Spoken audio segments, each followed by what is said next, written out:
আজই ডাউনলোড করুন আর এনজয় করুন আপনার পছন্দের শো। সমাজে থাকবার যোগ্যই লছে, জঙ্গলে কি থাকে? হ্যাঁ রে হ্যাঁ, জন্তু তুই নিজে জঙ্গলে থাক রে। তুমি আজকে থাকবে তো?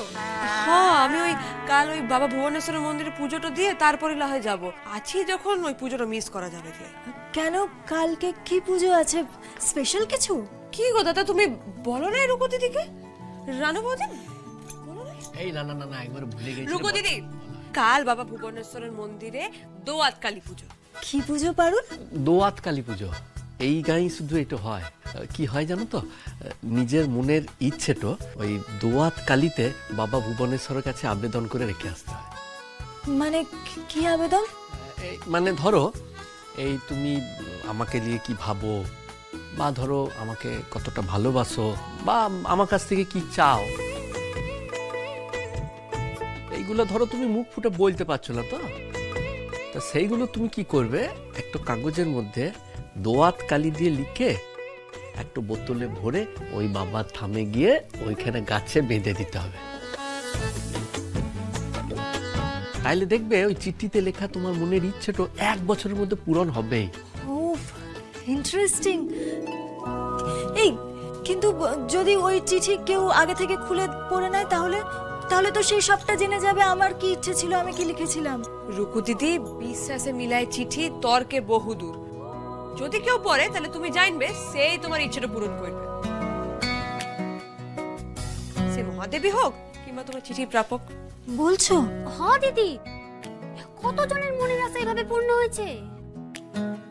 এই শোনো, আমরাও না কালকে ওইখানে যাব, আর তুমিও ওইখানে নিজের মনের ইচ্ছেটা লিখে রেখে আসবে। হ্যাঁ, একেবারে গোটা গোটা করে লিখে আসবে, যেন তন্তু সজ্জার নাম তোমার হাত ধরে একেবারে দিকে দিকে ছড়াই যায়, যাতে এই গায়ের বিটিরা নিজেদের রোজগারে সংসারটা একেবারে ভালো করে চালায় নিতে পারে। আর 1 বছরের মধ্যে তোমাদের এই বোন পারুল চক্রবর্তী যেন পিসি হয়ে যেতে পারে।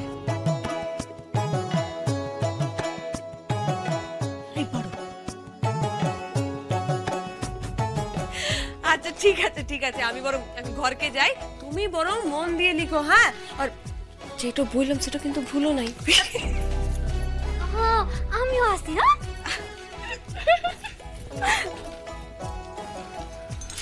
বলছি বোন যেটা লেখার কথা ভুলে গেল না, সেটা তো আমার লেখার ইচ্ছে ছিল, কিন্তু না না শোনো, আমি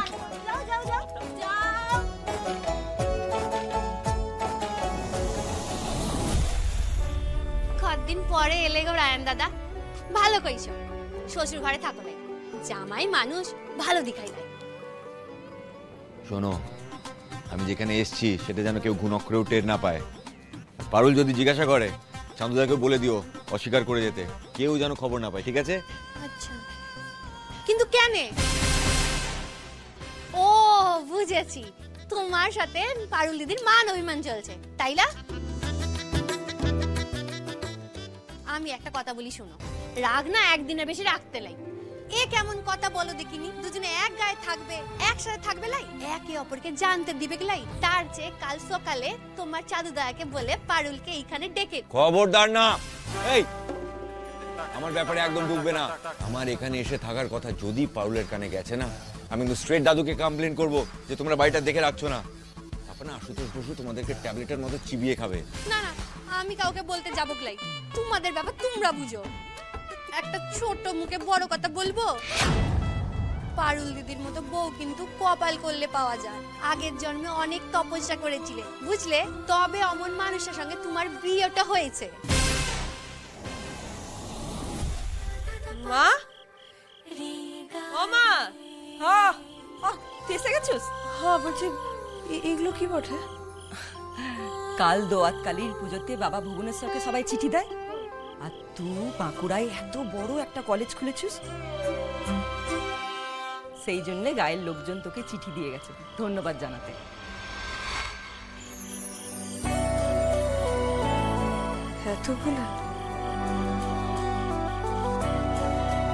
এত মানুষ ভালোবেসে এতগুলো জিনিস দিয়ে গেছে, সব বাবা ভুবনেশ্বরে আশীর্বাদ রে মা। দেখ না কতগুলো মিষ্টির হাঁড়ি দিয়ে গেছে, এবার এতগুলো মিষ্টি কি করি বল দেখিনি। কেন পাড়ার লোককে সবাইকে মিষ্টি মুখ করে দাও না কেন, তাহলেই তো হয়ে যাবে। সে দেবো ক্ষণ, কিন্তু তার আগে তুই একটু মুখে দে। সবাই তোর নাম করে দিয়ে গেছে। দেখে দেখে দেখে।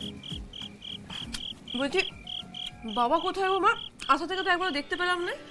আরে তোর বাপ তো লাউ পোতায় গেছে যজমানদের বাড়িতে পুজো করতে, পরশু ফিরবে। শোন না পারু, তোর বাপকে ফোন দিয়ে আমি তোর কথাও বলেছি, মানুষটা দমে খুশি হয়েছে রে। কিন্তু তুমি যে বলছো পরশু ফিরবে, তাহলে কাল ওই বাবা ভুবনেশ্বর মন্দিরে পুজোটা কে করবে? তোর বাপের কাল পুজো করার পালা লাই রে, ও তো মানিকদার পালা। এ পারু, জামাই ঠিক করে পৌঁছেছে তো? কোনো অসুবিধা হয় নাই তো? ভালো কথা মনে করাইছো। এতক্ষণ এখনো ফোন করলো না কেন তিরপিনটা? দাঁড়া তো দেখি একবার।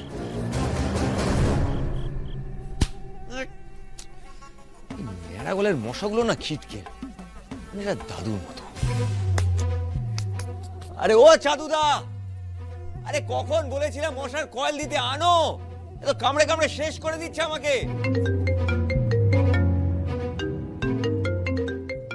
পারুল, রে চাঁদুদা, এখন আসতে হবে না, ঘরে কেউ আসবে না এখন।